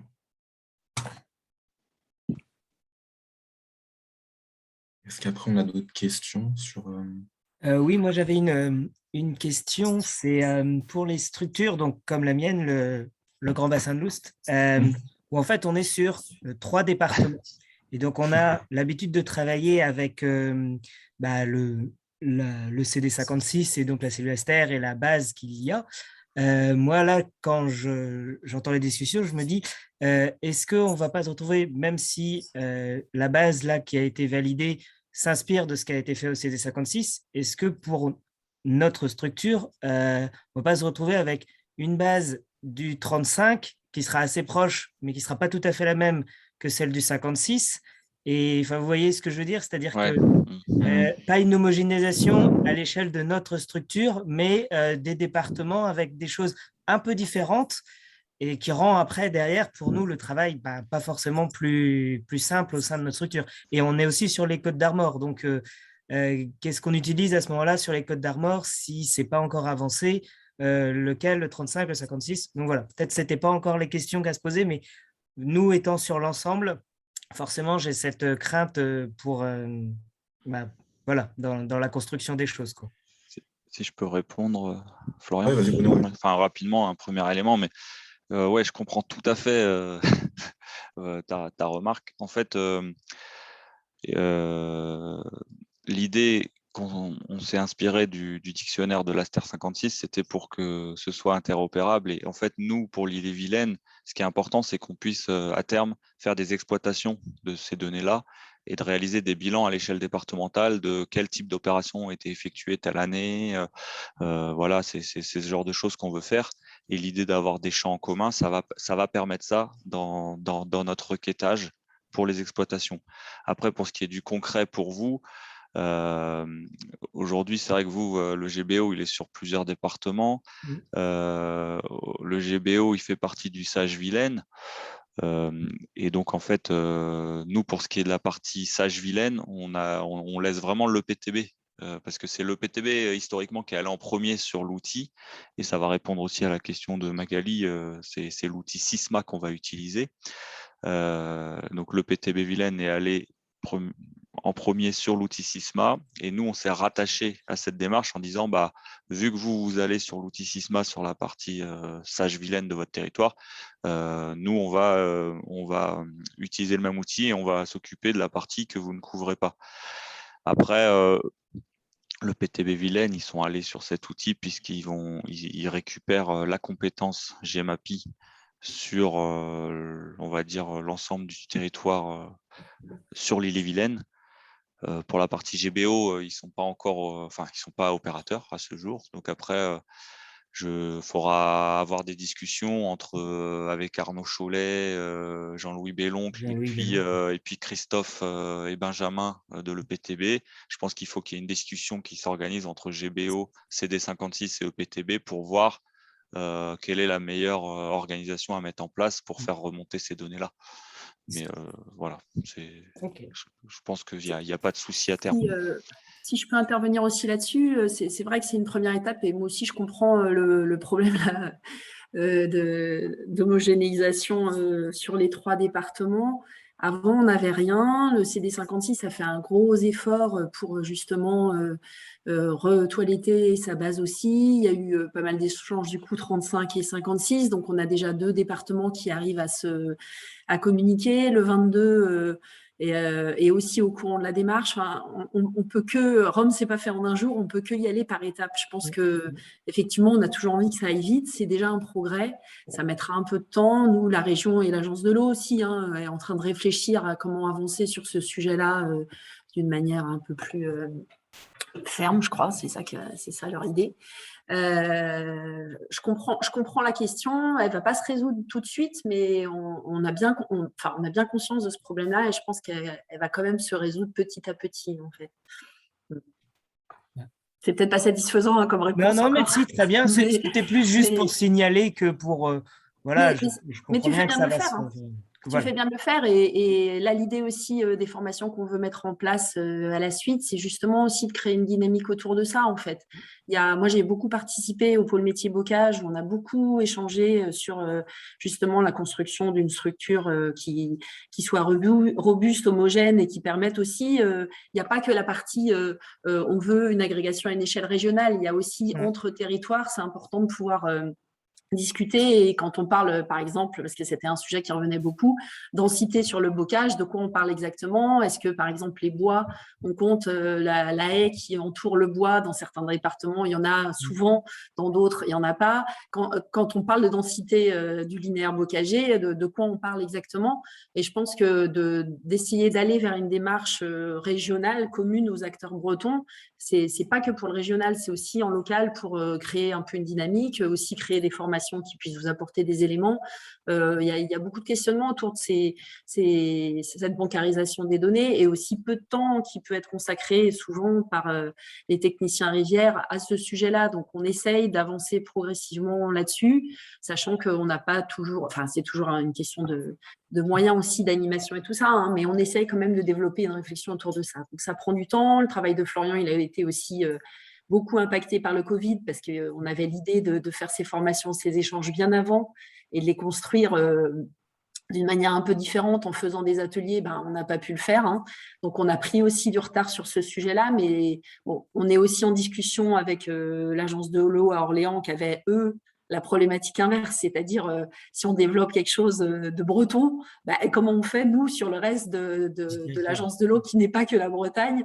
Je pense que chacun a des interrogations, un peu des limites. On a toujours aussi peur de donner ces données à d'autres, d'être jugé, voilà. On va vers cette dynamique, elle sera sûrement pas parfaite, ça sera sûrement progressif. Là, le département 35 enclenche une phase aussi d'accompagnement des acteurs de son département, qui va peut-être faire boule de neige ailleurs. On espère ça, nous, région et agence de l'eau. Et on contribuera à ça aussi. Très bien, merci. Je ne sais pas si du coup Magali a également répondu, si Bruno a également répondu à ta question, ou si tu souhaitais une précision. Oui, alors en partie pour la réponse. Après, moi, c'était plus sur le logiciel pour exploiter, parce qu'actuellement, ce qui nous a posé notamment souci là, parce qu'on vient de relancer, enfin, on a lancé l'an dernier une étude pour relancer un programme de travaux. Et le problème, c'est que la convention départementale, donc là, pour la base de données de la cellule Aster, il nous demande de créer la donnée avec Access. Ce qui a posé beaucoup de soucis en fait, et en plus du coup un avenant au marché avec le bureau d'études qui nous a fait le boulot, parce que voilà, du coup eux ont développé un outil plutôt sous SIG. Qui après, il a fallu qu'ils rebasculent sous Access pour pouvoir correspondre à la convention départementale du département. Donc, voilà, là, c'est pas pratique. Voilà. C'est exactement ça. C'est exactement ça. Qui est-ce qui a demandé, pardon, d'utiliser le logiciel Access? C'est dans la convention départementale donc la cellule Aster en fait a une convention départementale et c'est développé sous Access. D'accord. Et donc, eux, ce qu'ils veulent, c'est récupérer une base Access, pas forcément un fichier d'échange compatible avec leur base Access, mais bien une base elle-même. Ouais, c'est ça. On est en train de réfléchir aussi à l'OEB pour vous apporter des éléments autour de ça. Timothée, je ne sais pas si tu veux en dire 2 mots, mais justement d'essayer d'un peu structurer cette démarche-là à cette échelle régionale. Oui, effectivement, en fait, moi je suis ces échanges-là parce que dans le cadre de la poursuite du projet Verso, l'agence s'est adressée à l'OEB pour voir s'il était possible de poursuivre cette dynamique à l'échelle régionale. Et donc, en fait, l'idée, c'est d'utiliser l'année 2022 pour suivre voilà, les formations, le développement de la question au niveau du département 35 et voir la faisabilité de porter un peu le niveau supérieur en fonction aussi des besoins et des volontés des autres territoires. Mais du coup, on va essayer de réunir toutes ces informations-là l'année prochaine pour voir ce qu'on peut réaliser par la suite. Donc l'idée, c'est bien qu'aujourd'hui, vous remontiez effectivement les problèmes que ça vous pose et les questionnements que vous avez pour que nous, on puisse y réfléchir et essayer d'apporter des réponses qui soient les plus adaptées, même si elles ne seront pas immédiates. Mais parce que la question de la donnée, elle est toujours complexe, avec du temps à passer qui est compliqué pour les territoires, mais on a bien conscience, enfin moi j'en ai bien conscience d'avoir beaucoup travaillé avec les acteurs du bocage sur ces sujets-là. Mais la journée d'aujourd'hui, c'était bien de vous présenter un certain nombre de choses, de démarches qui sont en cours aujourd'hui et de ce qu'a pu produire Berceau, puis une sorte de télescopage qu'il y a eu avec Sisma, mais qui apporte en fait finalement beaucoup d'eau au moulin et qui va faire que les choses vont avancer peut-être plus vite que la démarche Berceau seule.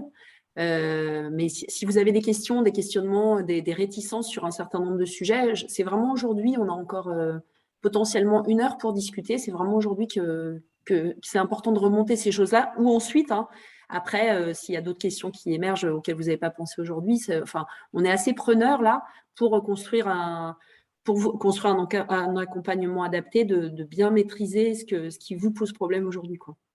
On parle notamment pas mal là de la compatibilité entre les bases des différents agrégateurs départementaux, par exemple.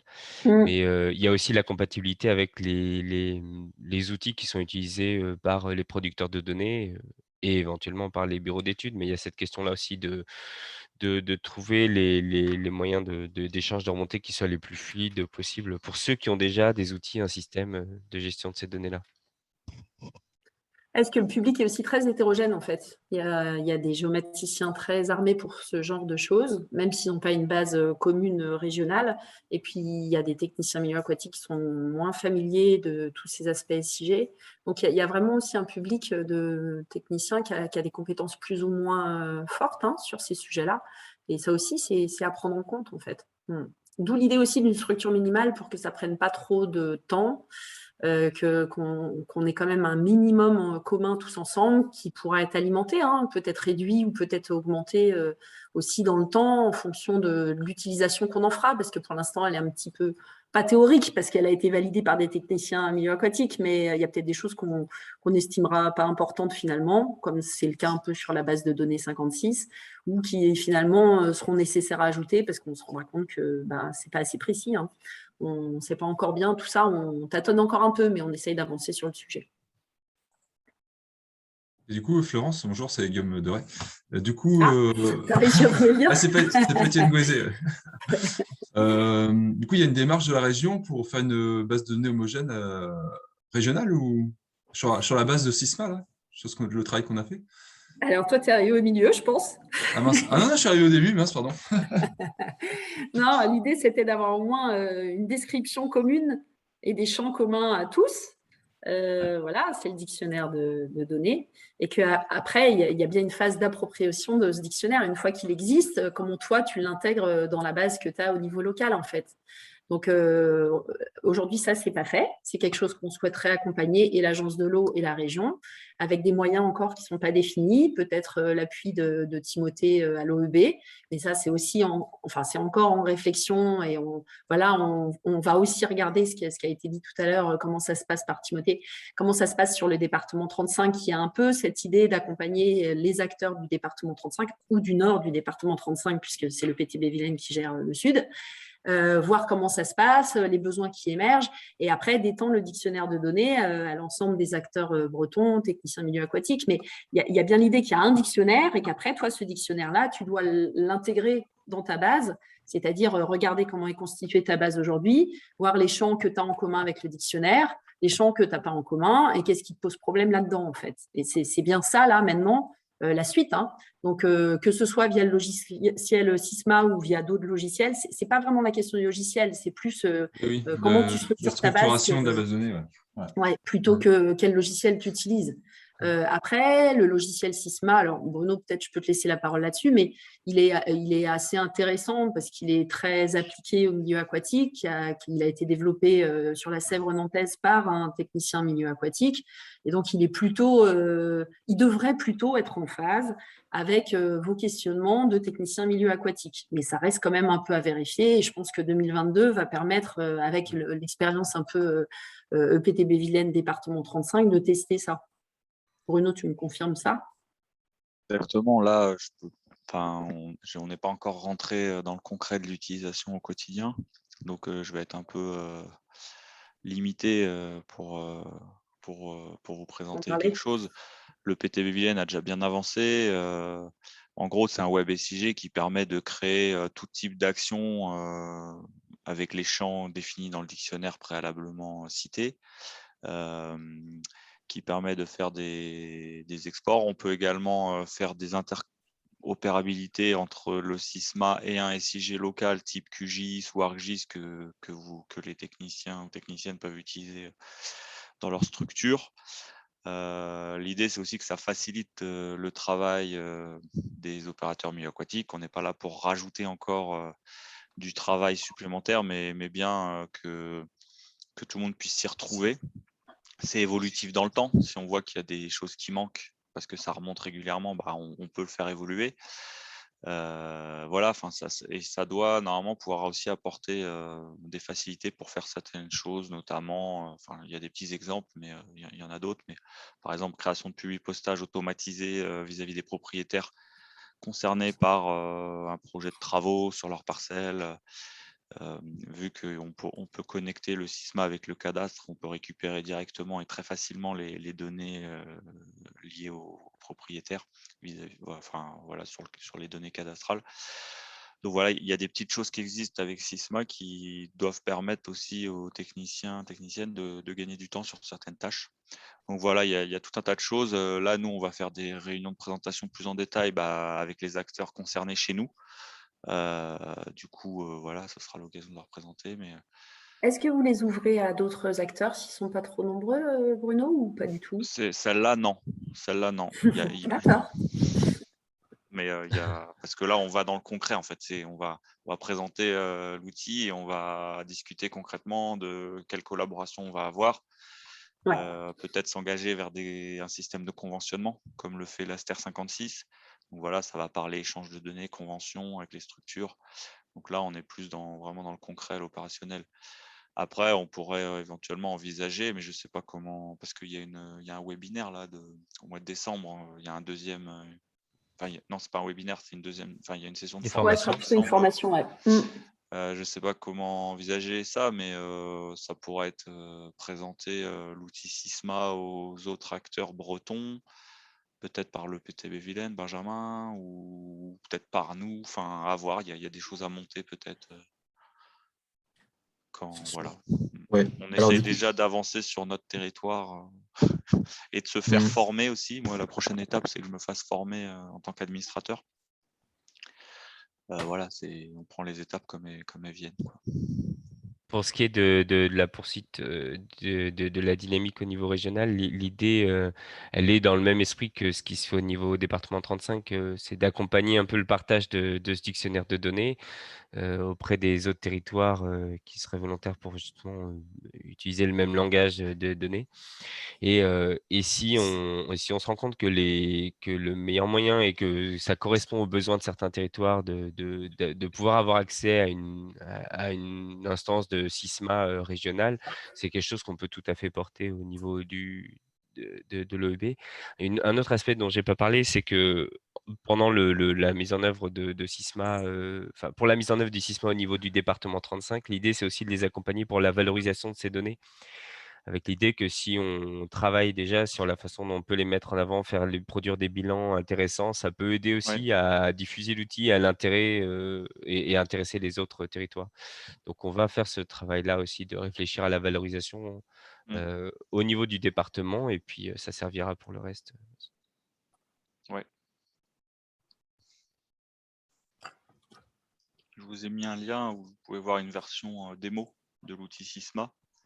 Avec justement, Bruno, là, on avait une partie après, on a un peu débordé sur ce qu'on avait pris ensuite. Je t'ai spoilé. Exactement, tu as tout spoilé. Donc, ne regardez pas encore la vidéo, on va la montrer un peu après. Mais du coup, ouais, c'est vrai que là, on a un peu débordé sur les outils qu'on va vous présenter juste après. Est-ce qu'il y a d'autres questions là sur plutôt donc revenir un peu sur les questions de structure et de contenu? C'est vrai que alors dans le questionnaire. Juste pour préciser, du coup, par rapport à tout ce qui a été dit, l'esprit vraiment dans lequel ça a été fait, ce n'était pas justement d'entrer par l'outil pour pas dire on va proposer quelque chose qui va s'appliquer aux gens et voilà, ça va être une nouvelle chose qu'ils vont devoir faire. L'idée, c'était plutôt de créer les conditions, de créer les conditions pour que dans l'avenir, on soit en capacité d'avoir un échange, un partage et voilà, un recollement de données qui soit facilité. D'où l'entrée initiale par la question de la structure et du dictionnaire de données. Voilà, il n'était évidemment pas question tout de suite de dire voilà, il y a un nouvel outil. Très rapidement, ça a été écarté cette idée de dire voilà, on va imposer un nouvel outil. C'était vraiment pas l'esprit dans lequel on souhaitait travailler, quoi. Donc là, l'idée, c'était plutôt de dire voilà, quelles sont les conditions nécessaires à ce que, à terme, dans quelques années, on arrive à avoir d'abord des échanges et des comparaisons qui sont plus faciles, quoi. Et donc là, c'était les conditions nécessaires, d'où le travail sur la structure. Après, les outils, évidemment, ils vont se poser, et j'ai quand même noté l'histoire d'Access, mais c'est des discussions qu'on a déjà eues avec Jean-Louis et Arnaud sur effectivement les outils, ils évoluent. Et est-ce qu'il y a des questions à se poser sur le changement d'outil? Mais ça, c'est des choses qui viendront peut-être un petit peu après, quoi. Je te laisse peut-être, Florian. C'est vrai que du coup, on a pas mal débordé là-dessus, mais on va pouvoir évoquer la question des outils, donc qui est un peu le troisième volet dans la bancarisation. Et oui, du coup, pardon, j'avais oublié cette question. On voulait vous demander, on l'a déjà un peu évoqué, mais quels outils, du coup, vous utilisez pour bancariser vos opérations de restauration? Donc, vous pouvez prendre la Juste parole mettre dans le chat. Ouais. oralement ou juste noter dans le chat. Parce que du coup, il y avait Access qui a été évoqué, je crois. Oui, déjà, oui. L'obligation 56, mais je ne sais pas s'il y a d'autres dans les participants. Il y a d'autres SIG, choses, des ok. SIG. Ouais. Est-ce qu'il y a des, et en termes de logiciels SIG, est-ce que on aura une idée de ce qui est déjà QGIS, d'accord. aussi. QGIS. Intéressant. Ok. Il y a Bon. QGIS France. Et Excel, QGIS, d'Excel d'information géographique. D'accord. Est-ce qu'il y a des gens qui ont autre chose que QGIS en termes de SIG? C'est intéressant de savoir. Est-ce qu'il y en a qui sont sur des... Parce que là, c'est une solution libre, du coup, QGIS, mais est-ce qu'il y a des gens qui sont sur des logiciels plus propriétaires, comme ArcGIS ou Mapinfo? Ça n'existe plus, ça y est, c'est fini. On a encore ArcGIS au département 35, ok. mais on n'est pas, on bancarise pas les opérations de restauration. Ok. On n'est pas opérateur. Pour pouvoir faire les liens éléments géographiques avec la base de données Access, on est obligé d'avoir ArcGIS en fait. Okay. Donc ça, c'est du coup aussi imposé du fait de la convention départementale 56. Okay. Donc ce qui pose, qui pose des petits soucis. Quoi. Bah ouais, j'imagine, ouais. Ok, passage à QGIS en 2019. Okay. Justement, là, on a pas mal évoqué Access, mais donc rapidement, on va vous le présenter. Et puis après, s'il y a des personnes qui ont des questions plus en détail, je pense que les acteurs qui utilisent cet outil seront plus à même d'y répondre.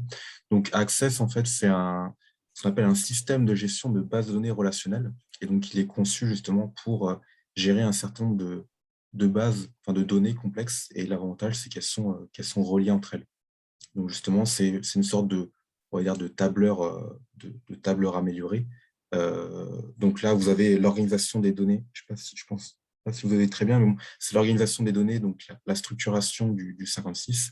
Et donc, le fait de référencer, par exemple, ces données-là va impliquer un dossier un peu plus tard. C'est ce que je vous présentais tout à l'heure, où le fait de renseigner les données en amont permet petit à petit d'automatiser un certain nombre de processus. Ce qu'on a déjà évoqué, c'est que Access, n'a pas il n'y a pas d'éléments géographiques, il n'y a pas de carte. Et donc ça peut être apporté via un SIG. Donc j'ai l'impression que tout le monde connaît déjà un peu le SIG, mais donc rapidement, c'est un système qui est capable, donc je notais là, d'acquérir, d'organiser, de traiter, d'analyser, de représenter, de diffuser des données géographiques. Donc le gros plus par rapport à Access ou même des solutions Excel, c'est que cette information, on peut la mettre sur une carte. Donc voilà, après, il y a différents géotraitements qu'on peut faire. Donc pareil, à la limite, je pense que pas mal de personnes connaissent les outils, mais on peut y revenir hein, si des personnes ont des questions plus précises sur le SIG. Donc on a un certain nombre, par exemple, aussi d'outils d'analyse géographique qui sont possibles de réaliser. Et en termes d'outils, voilà, les deux principaux, c'est quand même QGIS et ArcGIS. Et l'avantage de QGIS, c'est que c'est une solution libre. Et enfin, donc, pareil, on a déjà largement discuté, mais donc on voulait vous présenter Sysma. Donc Sysma, c'est un web SIG, donc grossièrement, c'est un SIG sur Internet qui a été développé, comme on l'a évoqué tout à l'heure, par le PTB de la Sèvre nantaise, donc à partir de 2011, donc il commence déjà à avoir une certaine antériorité. Et donc le Sysma, ça peut permettre donc de décrire l'état des cours d'eau, recenser les travaux, établir les bilans et constituer des indicateurs. Et donc, ils ont fait déjà une petite vidéo, donc je pense que c'est celle que Bruno voulait vous présenter. Et donc, voilà, c'est une petite vidéo. C'est pas une vidéo. Ah, c'est pas une vidéo que tu voulais. Ah oui, tu voulais. C'est un lien de démo, en fait, mais c'est la même chose. Hein. D'accord. Et donc, voilà, rapidement, une vidéo. Alors,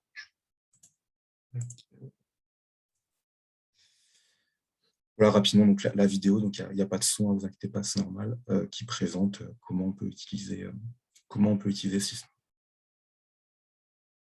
Donc si vous voulez, on peut regarder cette vidéo-là et puis après continuer un peu les réflexions et les questions qu'on a eues au niveau des outils. Et d'ailleurs, si vous avez d'autres questions au-delà, n'hésitez pas.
Voilà, du coup.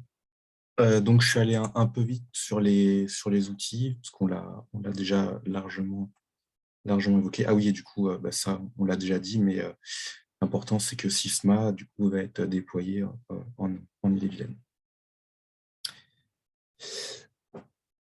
Voilà, globalement, sur nos 3 éléments. Donc, comme l'évoquait tout à l'heure Simon, ce qu'on voulait rappeler, c'est que donc, si effectivement, comme le contenu et la structure sont très liés, elle n'implique pas nécessairement un outil. Donc, en fait, on peut avoir un même contenu et une même structure sans forcément avoir un même outil. Donc, imaginons, on part sur un dictionnaire commun. Ça ne veut pas nécessairement dire que tout le monde sera sur Sysma ou tout le monde sera sur QGIS. Voilà, pareil, est-ce que du coup, vous avez des questions? On arrive un peu à la fin de la présentation, donc même si vous avez d'autres questions sur des éléments qui ont déjà été présentés. C'est pareil, puis Simon, si tu veux rajouter un élément que j'aurais pu oublier, ou même peut-être juste, je me disais par rapport à Sysma, je ne sais pas si ça intéresse tout le monde, mais peut-être que Bruno, tu peux expliquer comment ça se passe, tu sais, je veux dire, le fait de créer une instance, juste en 2-3 mots, parce que je ne sais pas si c'est bien concret la façon dont on peut s'approprier cet outil-là, quoi. Je sais pas. Non, mais dire qu'en gros, tu vois, dire que ça a été développé par une structure et qu'elle a, quelque part, elle propose un petit accompagnement quand même. Tu vois, c'est pas juste. Ouais, c'est ça. En fait, c'est donc un outil qui a été développé par le PTB de la Sèvre nantaise, qui est une structure située au sud-est de Nantes, en Loire-Atlantique, à Clisson. Et ils sont tellement forts qu'ils proposent même de mettre à disposition cet outil à toute structure qui serait intéressée via un petit système de conventionnement. Il y a une petite contribution financière, mais qui est vraiment très modeste pour l'hébergement. Après, on peut choisir de l'héberger sur ses propres serveurs si on le souhaite, si on a suffisamment de compétences. Mais plus il y aura de structures qui hébergent chez eux, plus ça divise les frais. Donc chaque année, il y a une réévaluation. C'est vraiment pas grand-chose. Donc, ils mettent un certain nombre de couches et de mises à jour à disposition de tout le monde, les couches référentielles, géographiques, ce genre de choses. Et puis après, il faut il y a 2-3 journées maximum de travail pour créer l'instance sur les délimitations territoriales qu'on leur donne. Et puis ensuite, il est livré clé en main, on va dire par défaut, avec leur dictionnaire de données par défaut. Et c'est à partir de là que nous, on va le modifier pour mettre le dictionnaire qui a été travaillé et dont on a parlé préalablement. Donc là, nous, pour les Vilaine, mais comme pour le PTB Vilaine, on a décidé de faire appel à un prestataire pour faire ce travail-là de paramétrage du dictionnaire, paramétrage de l'outil Sysma, mais aussi formation administrateur, parce qu'il faut pouvoir administrer des bases PostgreSQL, etc. Donc, ça nécessite un petit peu de connaissances en informatique, un petit peu poussé. Et donc, voilà, tout ça, ça va être un prestataire qui va nous accompagner là-dessus. Il s'appelle Anthony Coudard. Voilà, il a déjà travaillé pas mal sur Sysma. Et voilà. Et après, il y aura la session, comme j'en ai parlé tout à l'heure, d'association des opérateurs milieu aquatique, leur présenter l'outil, les avantages, et puis les former en tant qu'utilisateurs. Voilà, donc ça aussi, ça va être prévu prochainement, à partir du mois de janvier-février, je pense, pour les formations utilisateurs. Je ne sais pas si vous avez des questions là-dessus. Donc c'est un WebSIG, donc ce sera accessible via un navigateur et une URL, un système de mots de passe, identifiant mot de passe. L'administrateur crée des identifiants pour pouvoir se connecter et ouvre un certain nombre d'accès aux outils. Voilà. Est-ce que du coup, on a des questions sur cet outil ou sur d'autres éléments de la présentation?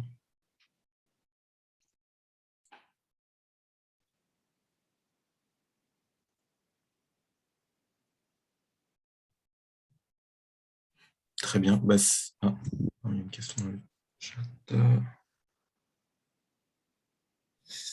L'interopérabilité avec QGIS, avec Sysma? Oui, c'est ça. Vous avez dit qu'il y avait une possibilité de faire le lien avec QGIS. Je me demandais si c'était déjà le cas ou si c'était en projet et sous quelle forme, de quelle forme ça prenait. Alors là, techniquement, on rentre dans le concret. C'est interopérable, mais en fait, c'est des extractions one-shot. On n'est pas connecté en direct, d'après ce que j'ai compris. Mais une fois que le paramétrage de cette connexion est fait, il suffit de relancer une extraction pour avoir les données rafraîchies dans son QGIS. Il me semble.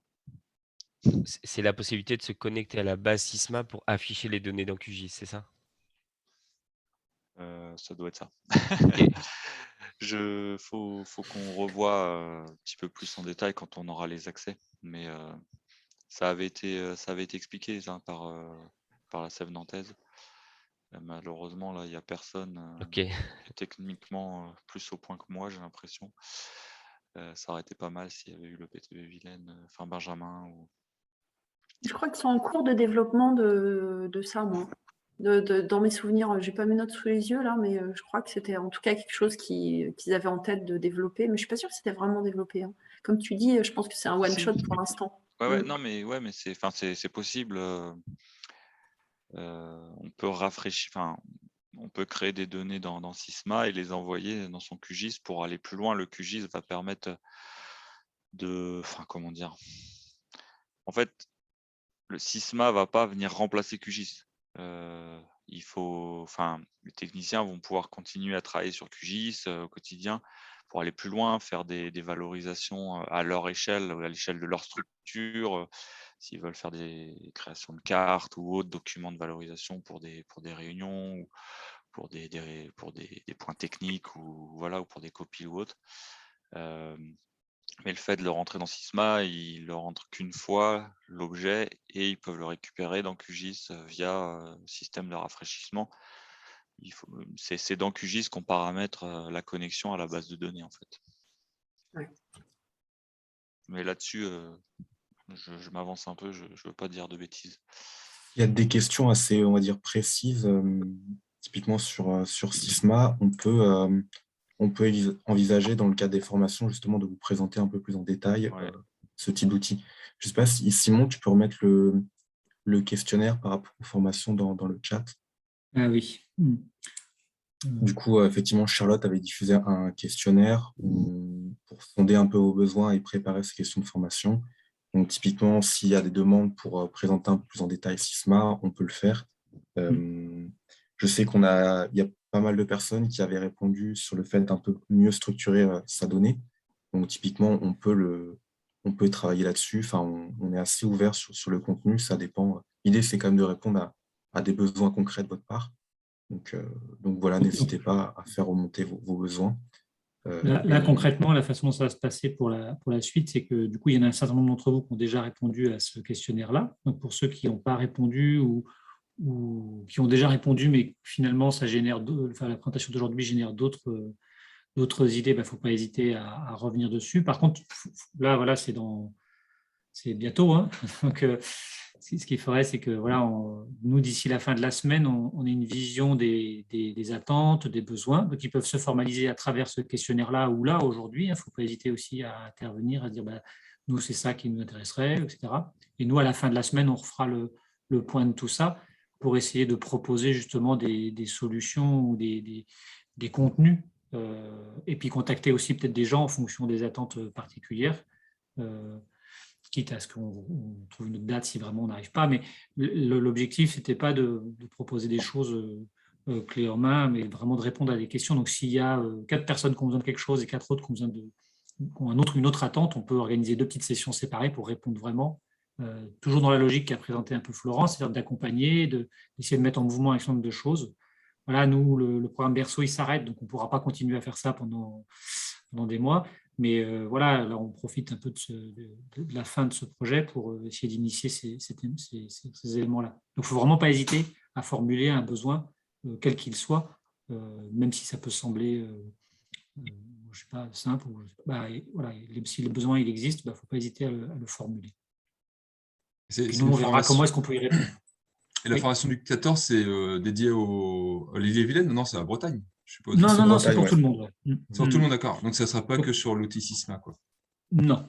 Non, non, en Non. fait, ouais, l'idée, le problème, ce qui n'est pas évident, c'est que bon, ça fait 4 ans qu'on est dessus et voilà, les besoins, ils sont très diversifiés parce que tout le monde est à des stades différents, utilise des outils différents. Donc là, pour l'instant, ce qu'on veut, c'est, on a déjà là, un certain nombre de retours de réponses, donc il ne faut pas hésiter à refaire des réponses. Et puis là, après, on adaptera si c'est une question de juste de comment je nettoie ma base de données ou comment... ça peut être sur tous les aspects qu'on a abordés aujourd'hui. Ce n'est pas strictement lié ni à Sysma ni au 35. D'accord.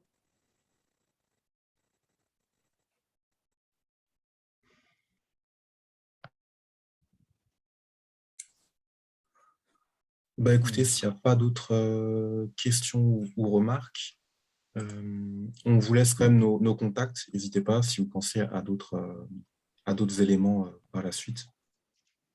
Ou enfin, si vous avez d'autres questions, n'hésitez pas, vous avez nos 2 adresses mail. Puis bah, du coup, je vous remercie de votre attention et je vous souhaite à toutes et tous une très bonne après-midi.